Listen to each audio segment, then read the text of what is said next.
Bonsoir à tous, bienvenue à ce flash d'information. Nous sommes le 15 novembre aujourd'hui, une journée très importante pour la Côte d'Ivoire qui célèbre la paix. Les festivités se déroulent à Yamoussoukro ce 15 novembre, jour férié dédié à la paix, rassemble dans la ville natale du président Houphouët-Boigny, fervent artisan de la paix, société civile et personnalités politiques, administratives et coutumières. Le Premier ministre Patrick Achi est représenté par le ministre d'État Téné Birahima Ouattara. La communion est au rendez-vous avec les populations. On promeut les valeurs de cohésion, de réconciliation et d'unité. Je vous propose d'écouter le ministre d'État, ministre de la Défense, Téné Birahima Ouattara. En dépit des turbulences et des vicissitudes qui sont le lot des nations qui se frayent le chemin vers le développement, la Côte d'Ivoire tient bon. Notre pays est debout et continue d'être un pôle d'attractivité.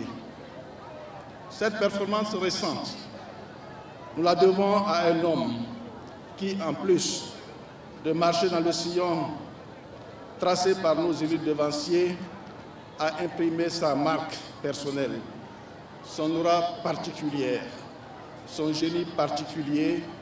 Cet homme, c'est le président Alassane Ouattara. Grâce à la paix, ce sont des réalisations palpables qui meublent le quotidien des Ivoiriens et sont autant de services destinés à l'amélioration de nos vies.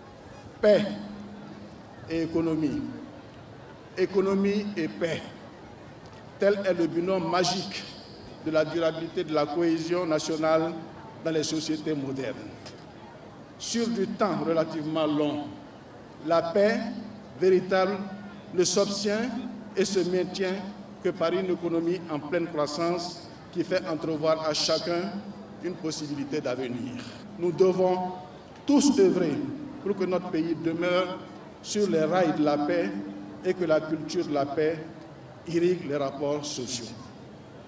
À cet égard, j'invite chacun et chacune de vous à regarder les actes qui ont déjà été posés par le président de la République dans le retour de la paix dans notre pays.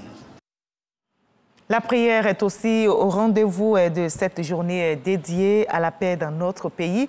Un pèlerinage est organisé à la basilique Notre-Dame de la Paix à Yamoussoukro. Les pèlerins ont intercédé la nuit dernière en faveur de la paix dans notre pays et cette veillée religieuse sera désormais une tradition. L'évêque d'Agboville, Monseigneur Alexis Touabli et le ministre de la Réconciliation, Kouadio Konan-Bertin, ont pris part à ce pèlerinage pour la paix.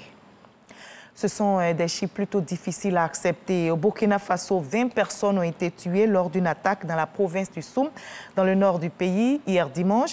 Il s'agit de 19 gendarmes et un civil. Ce triste bilan est encore provisoire, selon les autorités. L'attaque a été menée par des hommes armés qui ont pris d'assaut le détachement de la gendarmerie et c'est l'une des attaques les plus meurtrières subies par les forces de défense et de sécurité depuis le début des attentats dans le pays.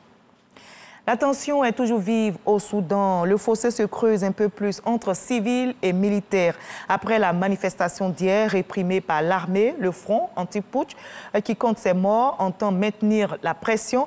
Il appelle d'ores et déjà à une nouvelle mobilisation le mercredi prochain. De quoi compliquer encore davantage les médiations engagées pour tenter de remettre le pays sur les rails d'une transition démocratique. Ces médiations entamées depuis le 25 octobre se heurtent par ailleurs aux divisions du bloc civil dont de nombreux représentants ont été arrêtés.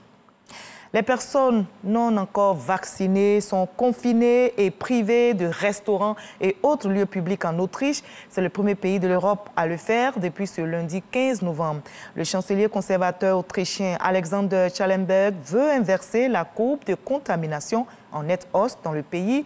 L'Autriche fait face à une flambée de nouveaux cas, 2000 par jour en moyenne.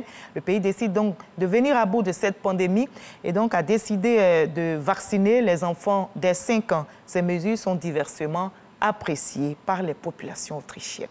Allez, on va se retrouver à 20h pour la grande édition, juste après ce Flash Info. Suivez l'info régionale pour avoir toutes les nouvelles de nos régions ici en Côte d'Ivoire. À tout à l'heure.